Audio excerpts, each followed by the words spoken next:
Hi, welcome back, everyone. It's Carl again. Thanks for checking in. So it's the weekend, and I've been busy working on my illustrations for this book that I'm doing these drawings for. And I'm hard at work at that. And I had to go shopping for art supplies, and I'm always shocked at how much I spend on art stuff. It's even paper. I spent $15 on 20 sheets of Bristol board.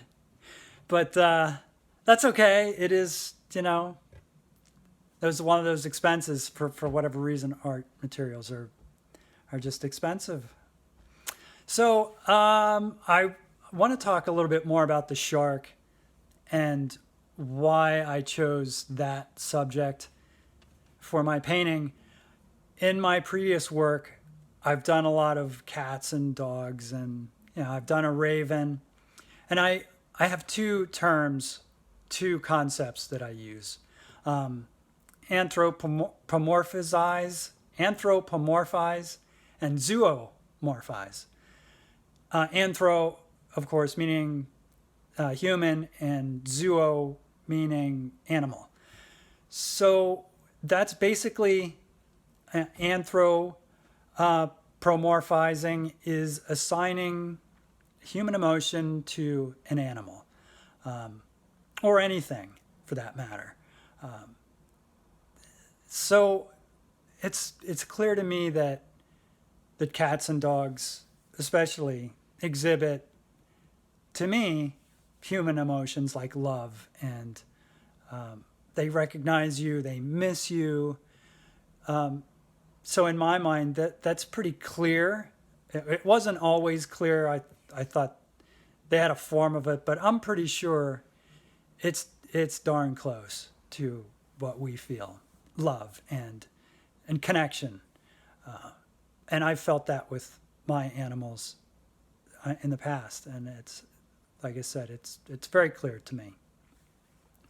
So zoomorphization is the opposite. That is assigning an animal behavior or thought to yourself. An example of that is, my son's a football player. He's a tiger, meaning he's aggressive, he's relentless. Or my son is very quiet, he's sheepish. So we use an animal to describe some form of our personality. Sheepish being meek or quiet, and a tiger to be aggressive and maybe gregarious. So back to the shark. So to me, a shark represents something dangerous, of course. I've never swam next to a great white, but I can only imagine, my terror or anyone's terror, because they're such fierce predators, and they do instill fear. So what does that mean when I use a shark to describe a component of myself?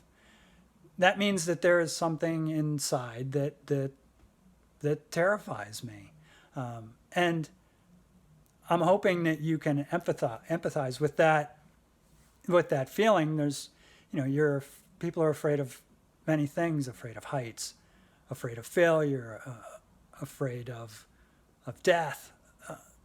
We're all of us. We're full of fear. I fear things.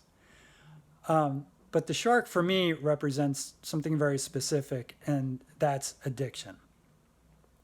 Now, the shark would represent this monster that lives inside of me, that wants to drag me down deep back into that situation, and I don't.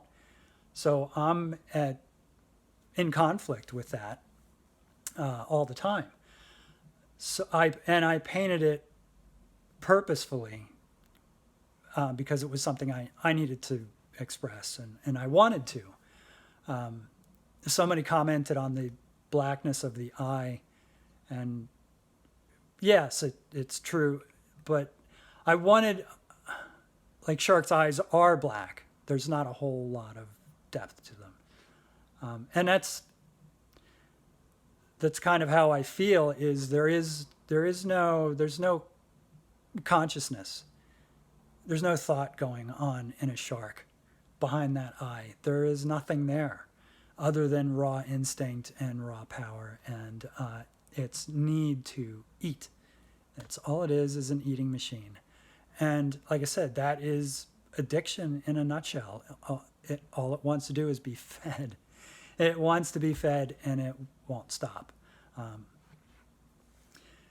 So that's, I think, familiar ground for me, especially coming up on this is my sobriety anniversary is coming up. And it's been on my mind a lot recently because of the timing of it. So that's why I'm so anxious to give this away. And I know who I'd like to donate it to, and it's an organization that helps those suffering from addiction. But I also believe that in giving it away, I sort of divest myself of some of its power, I'm hoping. But yeah, that's my intention, and that was my reasoning for the reason why I painted it in the first place. Was I had this idea and I wanted to visually represent that. And yeah, so that's the story behind the shark. So I have to get back to work on my illustrations. There's a lot of them that I have to do, so I have my work cut out. And I will check in with you next weekend. If you have any comments, I'd love to hear them, specifically on what I talked about today. Feel free to email me. It's Carl at Carl Moser Art it's on Gmail at gmail.com. Or you can reach me through my YouTube, or you can find me on Facebook. But don't forget to share and subscribe and like my videos. I'm trying to grow this channel, so the more content I post, hopefully the more popular it gets, and I can reach more people and help make meaningful art more accessible. So thank you for watching, and we'll see you next time. Bye.